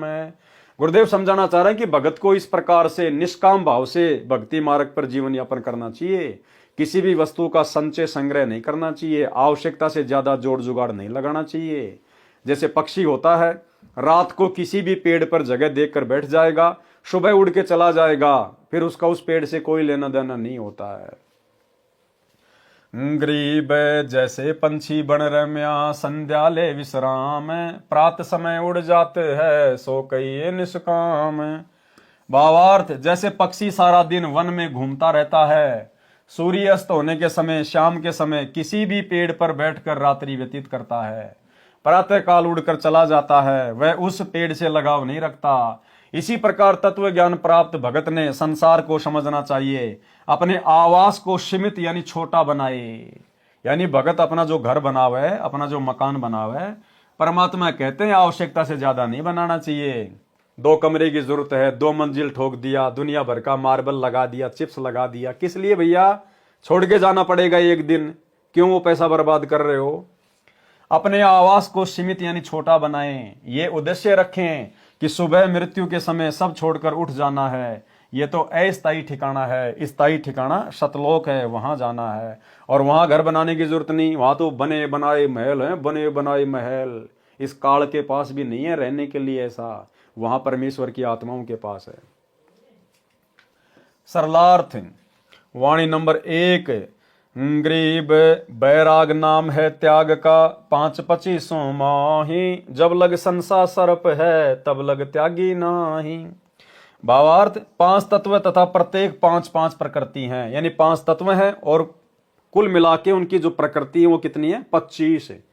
जो कुल 25 है जिनसे शरीर बना है तथा जीव प्रभावित रहता है। यानी इस शरीर में रहते सहते वैराग्य करना है, वैराग त्याग का दूसरा नाम है। जिन भक्तों को तत्व ज्ञान हो जाता है तो उनको वैराग्य हो जाता है। इसी को विरह भी कहते हैं। जब तक संसार रूपी सर्प का विष चढ़ा है, जब तक शंका रूपी सर्प का विष चढ़ा है, वह परमात्मा के प्रति समर्पित नहीं हो सकता, तब तक त्यागी नहीं हो सकता। और भाई और बहनों, ये शंका रूपी विष धीरे धीरे आज वर्तमान में गुरुदेव की संगत में केवल सत्सेवक भाई बहनों का उतर रहा है। आज हमें एक परमात्मा की पहचान हो गई, जबकि हमारे गुरु भाई बहन जो सतलोक आश्रमों से जुड़े हुए हैं, उनको अभी तक यही नहीं पता कि कबीर भगवान कौन है, कहाँ है, क्या कर रहा है। वे तो केवल एक कागज की दाढ़ी मूछ वाली उस नकली फोटो को कबीर भगवान मान रहे हैं। और दूसरी तरफ अपने गुरुजी को भी कहते हैं हमारे गुरुजी परमात्मा हैं, बंदी छोड़ हैं। अरे बंदी छोड़ कोई दो दो थोड़ी होते हैं। बंदी छोड़ भैया वो कागज का टुकड़ा है या सतगुरु रामपाल जी भगवान हैं। तो अभी तक ये शंका भी धीरे धीरे परमात्मा के आशीर्वाद से साध संगति से जुड़े हुए भाई बहनों की ही समाप्त हो रही है। और जब तक ये शंका नहीं मिटेगी तब तक हम त्यागी नहीं हो सकते। भावार्थ है कि यदि घर त्याग कर वन में चले गए और भक्ति विधि सन से रहित नहीं है तो भक्ति व्यर्थ है, तथा घर को कलेश झंझट समझकर वन गए तो सत्य साधना के अभाव में पांचों प्रकृतियों का प्रभाव प्राणी के कलेश का कारण बना रहेगा। इसलिए सत्य भक्ति मिलने पर घर में रहकर विकार त्याग कर मन से भक्ति कर। क्या त्याग कर? विकार त्याग कर, यानी विकारों को त्यागे बिना भक्ति सफल नहीं हो सकती। कामी क्रोधी लालची इनसे भक्ति ना होए, और भक्ति करे कोई सूरमा जात वर्ण कुल खोए। और निर्वाह के लिए कर्म भी कर। वाणी नंबर 2, गरीब बैराग नाम है त्याग का, 5-25 संग, ऊपर की कंचली तजी अंतर विषय भुवंग। सरलार्थ, शरीर की 25 प्रकृति अपना प्रभाव शरीर 5 तत्व के पुतले पर जमाए रखती हैं। माता पिता का स्वभाव भी शरीर में प्रभाव दिखाता है, क्योंकि उन्हीं के बीज से अपना शरीर बना है। अच्छे स्वभाव के माता पिता से शरीर बना है तो भक्ति में सहयोगी होता है। यदि शराबी, कबाबी, चोर, रिश्वतखोर, डाकू से शरीर मिला है, जन्म हुआ है, तो उसका प्रभाव भक्ति में बाधा करता है। लेकिन यदि हम गुरुदेव के तत्व ज्ञान को आधार बनाकर संघर्ष करेंगे, चिंतन मनन करेंगे, तो उस प्रभाव को समाप्त किया जा सकता है। उससे संघर्ष करते हुए तत्व ज्ञान को आधार बनाकर विरह वैराग्य को बनाए रखें। इसे कहा है कि बैराग नाम है त्याग का। शरीर की प्रकृति से संघर्ष करते हुए इन्हीं 5-25 में रहते हुए इनसे प्रभावित न हों तथा भक्ति की भावना बनी रहे। यदि ऐसा नहीं है तो ऊपर की कांचड़ी सर्प की कंचुली की तरह शरीर के वस्त्र बदल लेने मात्र से बैरागी नहीं बन जाता। अंदर सब विकार विद्यमान हैं। जैसे जनता जन अपने क्षेत्र में प्रचलित वस्त्र धारण करते हैं, यदि कोई भक्ति के लिए किसी पंथ से जुड़ता है, साधु बनता है, तो उसको सांसारिक वस्त्र उतारने पड़ते हैं तथा उस पंथ वाले भगवा वस्त्र धारण करने पड़ते हैं। यदि उसको तत्व ज्ञान नहीं है तो वह नकली त्यागी है। यानी शरीर के वस्त्र त्याग देने से, दूसरे पहन लेने से कोई त्यागी बैरागी नहीं बन जाता। शरीर के अंदर जो 5 विकार हैं और जो 25 उनकी जो प्रकृति हैं, उनसे संघर्ष करना, उनसे लड़ना, उनके ऊपर जो है वो काबू करना, वो है असल में वैराग्य प्राप्त करना, असली त्यागी। यदि उसको तत्व ज्ञान नहीं है तो वह नकली त्यागी है। उसमें विकार यानी काम, क्रोध, अहंकार, लोभ, मोह यथावत बने रहते हैं। उसके विषय में कहा है कि ऊपर की कांचड़ी तज वस्त्र बदल कर बाबा बन गया, अंदर विषय विकार रूपी भुजंग यानी सांप यथावत है, वह त्याग नहीं है। वाणी नंबर 3, गरीब असन बसन तज गए गाम और गे है, माहे संसासूल है दुर्लभ तजना। ये कि भैया तुमने राजपाट को त्याग दिया, माता पिता को त्याग दिया, घर परिवार को त्याग दिया, और तुम्हारे अंदर वो शंका रूपी कांटा ज्यों का त्यों चुभ रहा है। किसी की और भक्ति देखते हो, अरे यार कहीं उसकी भक्ति अच्छी ना हो, अरे कहीं उस पंथ में अच्छी भक्ति ना हो। तो कहते हैं जब तक तत्व ज्ञान नहीं है, इंसान ना तो कभी त्यागी और बैरागी बन सकता है, ना कभी वो संशय मुक्त हो सकता है। अभी ये महाकुंभ चल रहा है, आए दिन सोशल मीडिया पे हम देखते हैं, लाल कपड़े पहन के, कोई जटा बढ़ा के, कोई रुद्राक्ष की माला पहन के, कोई नंगा घूम रहा है, दुनिया को लग रहा है तो त्यागी और बैरागी हैं, कोई शमशान घाट में हड्डियां खा रहा है, कोई राख खा रहा है, कोई क्या कर रहा है। एक कह रहा है मैं तो टट्टी भी खा जाता हूं। एक अघोरी बाबा था, वो कह रहा है मैं तो टट्टी भी खा जाता हूं। अब बताओ, दुनिया तो इनको त्यागी और बैरागी मान रही है, और जब उनकी वीडियो देखते हैं, कोई किसी को चिमटा मार रहा है, कोई किसी के लकड़ी मार रहा है, कोई किसी के थप्पड़ मार रहा है। वो बाबा लोग महाकुंभ में आपस में कुश्तियां लड़ रहे हैं, धे धड़ाधड़ धे धड़ाधड़। तो परमात्मा की प्रत्येक वाणी भाई और बहनों बिल्कुल अखंड है।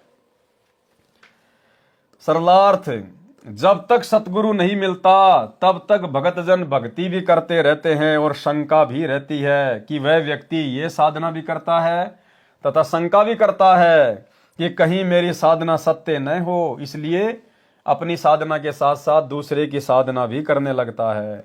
जैसे एक साधक शनिदेव को मानता था, शनिवार का व्रत रखता था, दूसरे ने बताया कि मैं मंगलवार का व्रत करता हूं और बाबा हनुमान जी की भक्ति करता हूं, सालासर धाम राजस्थान में 1 साल में अवश्य जाता हूं, मेरे को बहुत लाभ हो रहा है। उस शनिवार के पुजारी ने मंगलवार का व्रत भी शुरू कर दिया और वर्ष में सालासर भी जाने लगा। यह संसासूल यानी शंका रूपी कांटा मन में तब तक खटकता रहता है जब तक तत्वदर्शी सतगुरु नहीं मिलता। असन बसन तज गए यानी घर बार राजपाट सब त्याग गए, जंगल में चले गए, परंतु अज्ञान के कारण शंका भी बनी है। इस शंका का निवारण दुर्लभ है। यदि कोई तत्वज्ञानी संत उनको समझाने की चेष्टा करता है तो वे शास्त्र विरुद्ध साधना त्यागते नहीं, इसलिए कहा है कि उनको त्यागना दुर्लभ है। उसके त्यागे बिना भक्ति की उपलब्धि नहीं होती। वाणी नंबर 4, गरीब बाज कुही गति ज्ञान की, गगन गिरज गर्जंत, छोटे सुन आकाश ते, संसा सरप बछंत। सरलार्थ, तत्व ज्ञान की स्थिति बाज पक्षी जैसी है। एक बाज पक्षी अपने शिकार सर्प को आकाश में ऊंचा चढ़कर खोजकर एकदम ऐसे गिरता है जैसे आकाश ये बिजली गरज गरज कर गिरती है। ऐसे तत्व ज्ञान अज्ञान रूपी सर्प को बखंत यानी खा जाता है, समाप्त कर देता है। वाणी नंबर 5 का सरलार्थ पहले सारांश में कर दिया गया है। वाणी नंबर 6, गरीब ज्ञान ध्यान 2 सार हैं, तीजे तत्व अनूप, चौथे मन ला 11 है, सो भूपन सिर भूप। परमात्मा कहते हैं ज्ञान और ध्यान, यानी जो ज्ञान हमें गुरुदेव ने दे दिया, जो भक्ति हमें दे दी, उसके ऊपर यदि हम ध्यान लगाएंगे, ध्यान से करेंगे, और तीसरा तत् अनूप यानी पूर्ण परमात्मा, और चौथा मन उस भक्ति पे लगा देंगे तो कहते हैं वो तो राजाओं का राजा है। सरलार्थ, ज्ञान तथा ध्यान भक्ति का सार है, अर्थात तत्व ज्ञान से परमात्मा में ध्यान दृढ़ होता है। ज्ञान बिना ध्यान विश्वास के साथ नहीं लगता। इसलिए परमात्मा प्राप्ति में 2 मुख्य सहयोगी हैं। तीसरा तत् अनूप का अर्थ है परमात्मा पूर्ण है। चौथे मन भक्ति में निरंतर लगा रहे तो वह भगत भक्ति धन का धनी यानी राजाओं का भी राजा है, यानी भक्ति का महाराज है। अब भाई और बहनों, ध्यान उस समय लगेगा जब हमें ज्ञान होगा कि एक परमात्मा कौन है, हमारे गुरुदेव भगवान कौन है, ये क्या शक्ति हैं, पतिव्रता पद की भक्ति क्या है, भक्ति मार्ग में विषय विकार कितने बाधक हैं। जब हमें इन सब बातों का ज्ञान होगा तभी तो ध्यान लगेगा। परमात्मा कहते हैं झूठा ज्ञान ध्यान कहां लाओ, ये वाद विदा चतुराई। परमेश्वर कबीर जी ने कहा है कि कबीर सब जग निर्धना, धनवंता ना कोई, धनवंता सो जानियो, राम नाम धन होए। वाणी नंबर 7, गरीब काशी करोत लेत है, आन कटावे शीस, बन बन भटका खात है, पावत ना जगदीश। सरलार्थ, शास्त्र विरुद्ध साधक नकली स्वार्थी गुरुओं द्वारा भ्रमित होकर कोई जंगल में जाता है, कोई काशी शहर में करोत से सिर कटवाने में मुक्ति मानता है। इस प्रकार की व्यर्थ साधना जो शास्त्रोक्त नहीं है उसे करने से कोई लाभ नहीं होता, यानी परमात्मा नहीं मिलता। वाणी नंबर 8, गरीब संसातो संसार है, तन पर धार भेख, मरकब हो कुम्हार क, सन्यासी और शेख। सरलार्थ, भक्ति मार्ग किसका सही है किसका गलत है ये शंका पूरे समाज में है, और भगत जन अपने अपने पंथों की पहचान बनाए रखने के लिए शरीर के ऊपर भिन्न भिन्न पोशाक पहनते हैं, यानी कान चिराकर, जटा सिर पर बाल बढ़ाकर अपने अपने बेखों यानी पंथों की पहचान बनाकर साधना करते हैं। तत्व ज्ञान के भाव से शास्त्र के विपरीत साधना करके हिंदू धर्म के सन्यासी तथा मुसलमान धर्म के शेख आदि कुम्हार के घर गधे बनेंगे, यानी मोक्ष तो होगा नहीं, पशु शरीर मिलेगा। वाणी नंबर 9। गरीब मन की झीनी नात जी, दिल ही माही दलाल, हरदम सौदा करते हैं कर्म कुसंगति काल। सरलार्थ, तत्व ज्ञान ना होने के कारण मन का सूक्ष्म दोष समाप्त नहीं हुआ। दिल में मन रूपी दलाल बैठा है जो गलती करवाता है। वह प्राणी हर श्वास में जो भक्ति करता है उसके साथ धोखे का सौदा मन करता है। सत्य साधना से मुंह मोड़ता है, व्यर्थ साधना चाहे कितनी ही कठिन हो उसे करता है। जैसे खड़ा होकर या बैठकर तप करना, विकट पहाड़ियों पर चढ़कर किसी मंदिर में धोख मारने जाना, कावड़ लाने के लिए पैदल चलना आदि आदि महा कठिन साधना में कोई आलस नहीं करता। ये धोखे का सौदा मन करता है, ये गलत सत्संग का परिणाम है। वाणी नंबर 10। गरीब मन से ती खोटी घड़े, तन से सुमरण कीन, माला फेरे क्या हुआ दूर कुटुन बेदीन। सरलार्थ, ऐसे व्यक्ति साधु का स्वांग करके मन से खोटी घड़े यानी बुरे विचार करते हैं, यानी गंदी सोच रखते हैं, तन यानी शरीर से सुमरण करते रहते हैं। ऐसे माला फिराने से कोई लाभ नहीं होता। दूर कुटुन बेदीन यानी हे धर्महीन खोटे व्यक्ति, परमात्मा ऐसे व्यक्ति से दूर है, कभी नहीं मिलेगा। दास ने यूट्यूब पर वीडियो में देखा, एक महात्मा जी कुंभ के मेले में मोटी सी रुद्राक्ष की माला फेर रहा है और एक आदमी को दूसरे हाथ से लठों से मार रहा है। तो परमात्मा की वाणियां बिल्कुल सत्य है। गरीब तन मन एक अजूद करी, सुरती नृति लोलाई, बेड़ा पार समंद होई, जे एक पलक ठहराई। सरलार्थ, भक्ति की श्रेष्ठ स्थिति बताई है कि नाम जाप करते समय मन को विकारों से हटाकर सुमरण पर लगाएं।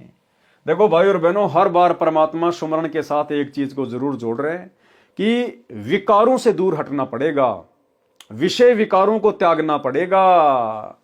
सरलार्थ, भक्ति की श्रेष्ठ स्थिति बताई है कि नाम जाप करते समय मन को विकारों से हटाकर सुमरण पर लगाएं। तन मन को एक करके सुरती तथा नृत्य से नाम में लगन लगाएं। एक पल एक सेकंड भी ध्यान नाम पर लगेगा तो धीरे धीरे अभ्यास हो जाएगा और संसार सागर से बेड़ा यानी जीव रूपी बेड़ा पार हो जाएगा, यानी मोक्ष प्राप्त करेगा।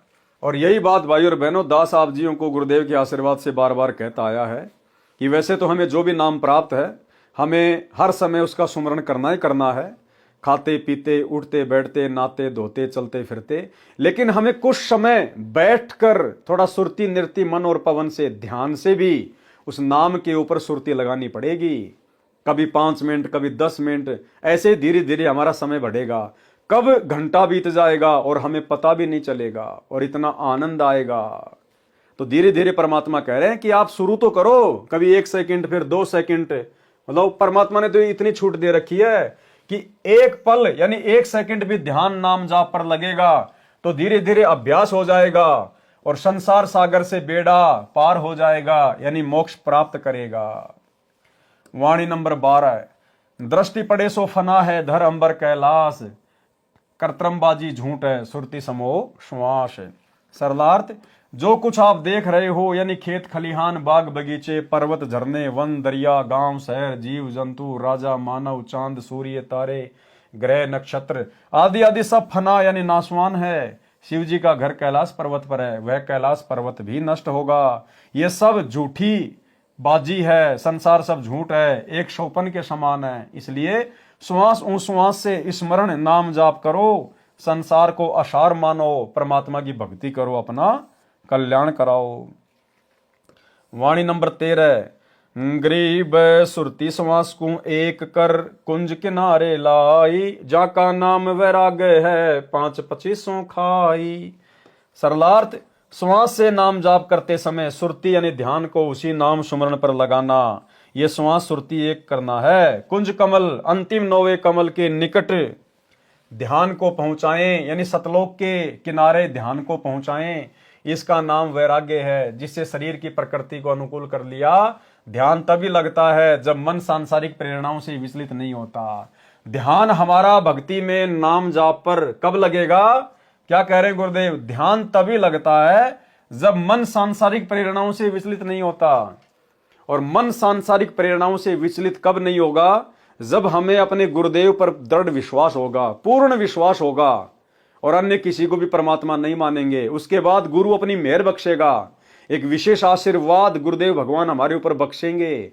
उस आशीर्वाद की शक्ति से हमारा मन विचलित होने से बचेगा और हमारा ध्यान सुमरण में लगेगा। गरीब 5-25 भून कर बिरह अग्नि तन जार, सो अविनाशी ब्रह्म है खेले अदर उधार। सरलार्थ, शरीर की प्रकृतियों को परमात्मा प्राप्ति के तड़फ रूपी अग्नि में जलाकर दृढ़ रहें, वह अमृतत्व प्राप्त करता है। वह जीव पीव के गुणों युक्त अमर हो जाता है। वह अधर उधार यानी सर्वोपरि स्थान सतलोक में आनंद से रहता है, खेलता है यानी मौज मस्ती करता है। इसी विषय में संत गरीबदास जी की वाणी है।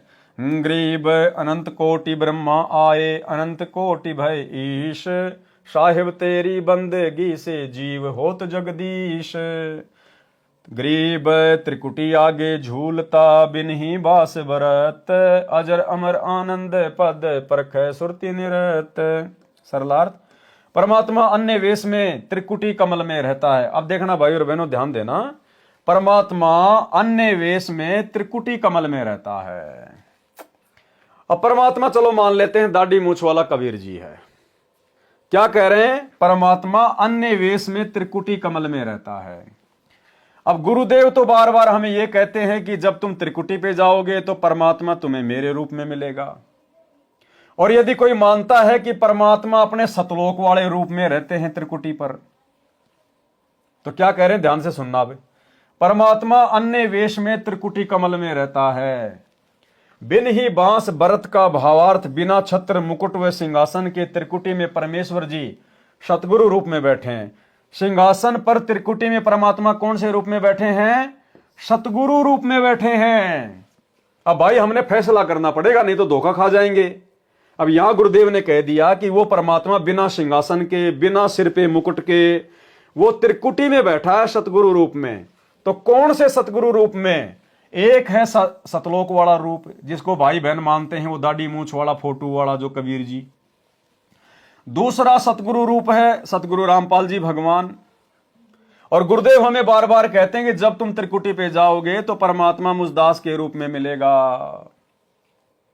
और यहां क्या कह रहे हैं? वो परमात्मा त्रिकुटी पर बिना छत्र के, बिना मुकुट के बैठा है। तो हमारे गुरुदेव बिना छत्र के, बिना मुकुट के हैं। और इसी सतगुरु रूप में कबीर भगवान हमें वहां त्रिकुटी में बैठे हुए मिलेंगे, क्योंकि इनके अलावा और कोई कबीर नहीं, कोई भगवान नहीं।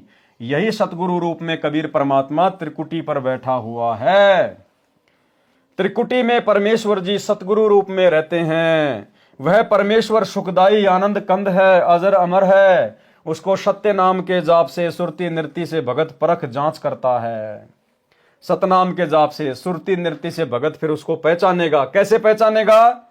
कि भाई धरती पे भी गुरुजी थे और त्रिकुटी पे भी गुरुजी बैठे हैं और ऊपर भी मुझे गुरुजी लेके जा रहे हैं। तो फिर और कबीर भगवान कौन है? फिर और कबीर भगवान कौन है? और इन सब बातों पर विचार करके हमने वर्तमान में अपने गुरु को परमात्मा मानना पड़ेगा। जब गुरुदेव भगवान हमें कहते हैं कि बच्चों जब तुम त्रिकुटी पे जाओगे तो कबीर परमात्मा तुम्हें मेरे रूप में मिलेगा। जब त्रिकुटी पर कबीर भगवान यदि कोई और है और वो हमें सतगुरु रामपाल जी के रूप में मिलेंगे, तो भाई फिर आज वो परमात्मा संत रामपाल जी के रूप में क्यों नहीं हो सकता? त्रिकुटी पे हम कौन सा उनका ऑपरेशन करके चेक करेंगे? शरीर को फाड़ के चेक करेंगे कि इसके अंदर कौन सा भगवान बैठा है। तो जब त्रिकुटी पर सतगुरु रामपाल जी के रूप में भगवान आ सकता है, तो आज इस पृथ्वी पर भगवान को संत रामपाल जी के रूप में आने में क्या दिक्कत है भाई? इससे स्वयं सिद्ध है कि सतगुरु रामपाल जी भगवान स्वयं ही कबीर परमात्मा है। त्रिकुटी में परमेश्वर जी सतगुरु रूप में रहते हैं। वह परमेश्वर सुखदाई आनंद कंद है, अजर अमर है। उसको सत्य नाम के जाप से, सुरति नृत्य से भगत परख जांच कर, सतनाम के जाप से यदि सतगुरु रूप में विराजमान परमात्मा के चेहरे यानी स्वरूप में परिवर्तन नहीं होता है तो समझ जाता है कि वो भगवान है। क्या कह रहे हैं? जब तुम त्रिकुटी पे जाओगे और सतगुरु रूप में तुम्हें वह कबीर भगवान मिलेगा और जब तुम उसको दंडवत करोगे, मंत्र का जाप करोगे, और यदि इनका स्वरूप नहीं चेंज होता है तो समझ लेना यही भगवान है। तो वो यही कर लो भैया, वो टेस्ट यही कर लो, अपने सतगुरुदेव भगवान को मंत्र जाप करके यहीं पे कर लो ना दंडवत। अगर यहां इनका स्वरूप चेंज हो जाता है तो नकली भगवान है, और अगर ये ऐसे के ऐसे रहते हैं तो समझ जाना फिर यही कबीर भगवान है। तो बताओ, सन 1994 से भगत लोग इनको दंडवत कर रहे हैं, पता नहीं कितनी बार, क्या इनका स्वरूप चेंज हुआ? नहीं हुआ ना। तो कौन हुए सतगुरु रामपाल जी? स्वयं कबीर भगवान। सत्यनाम के जाप से यदि सतगुरु रूप में विराजमान परमात्मा के चेहरे यानी स्वरूप में परिवर्तन नहीं होता है तो समझ जाता है कि वास्तविक सतगुरु कबीर जी ही हैं। तो भाई यहीं पे पहचान कर लो ना, बार बार दंडवत करके गुरुदेव भगवान को दंडवत करो, और अगर गुरुदेव का अगर चेहरा अगर चेंज हो जाता तो समझ लेना ये परमात्मा नहीं है। और अगर इनको दंडवत करने के बाद भी अगर इनका चेहरा चेंज नहीं होता है तो समझ लो फिर त्रिकुटी पर भी यही भगवान है। यदि काल ब्रह्म ने सतगुरु का रूप बना रखा होता है तो सतनाम के जाप से उसका काल रूप प्रकट हो जाता है, सतगुरु का स्वांग नष्ट हो जाता है। झूलने का भावार्थ है कि जिधर देखे उधर ही सतगुरु खड़ा दिखाई देता है। वाणी नंबर 16, गरीब ये महिमा का से कहूं, नैनो माही नूर, पल पल में दीदार है, सुरती सिंधु भरपूर। सरलार्थ, भगत की साधना से भक्ति की कमाई की रेखाएं आंखों के सामने दिखाई देती हैं, जो अन्य को दिखाई नहीं देती। प्रत्येक भगत को अपनी अपनी रेखाएं आंखों के सामने दिखाई देती हैं। पलकें बंद कर लेते हैं तो पलकों के अंदर दिखाई देती हैं, सूक्ष्म रूप बन जाती हैं। यदि किसी कार या बस के शीशे से बाहर दृष्टि दौड़ाते हैं तो शीशे को पार करके बाहर दिखाई देती हैं। एक भगत की रेखाएं, जिसे संत गरीबदास जी ने बंकड़ा साहिब भी कहा है, दूसरे भगत को दिखाई नहीं देती।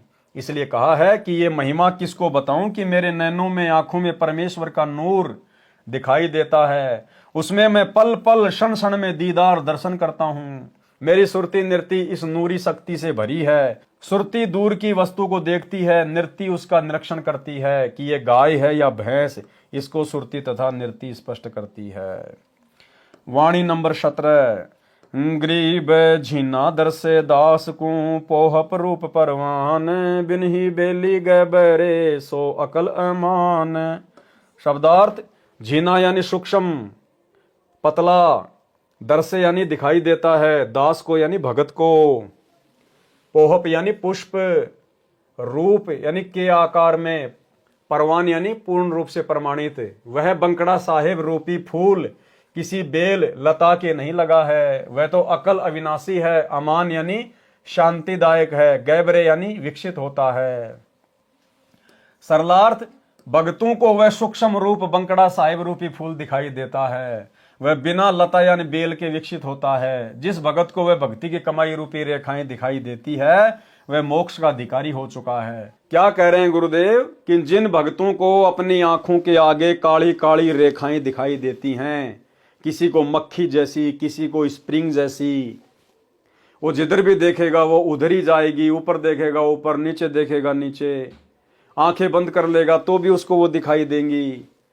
गाड़ी में जा रहा है, शीशे से बाहर देखेगा तो भी उसको चलती हुई दिखाई देंगी।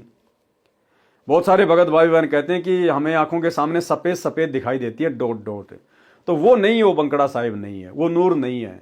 वो तो हमारे शरीर की जो व्हाइट सेल है, जो सफेद जो कोशिकाएं हैं वो होती हैं। जैसे आप अपनी आंखों को यूं मसड़ोगे तो आपको सफेद सफेद से वो मच्छर से दिखाई देंगे, तो वो नहीं हो, यहाँ पे उनकी बात नहीं हो रही।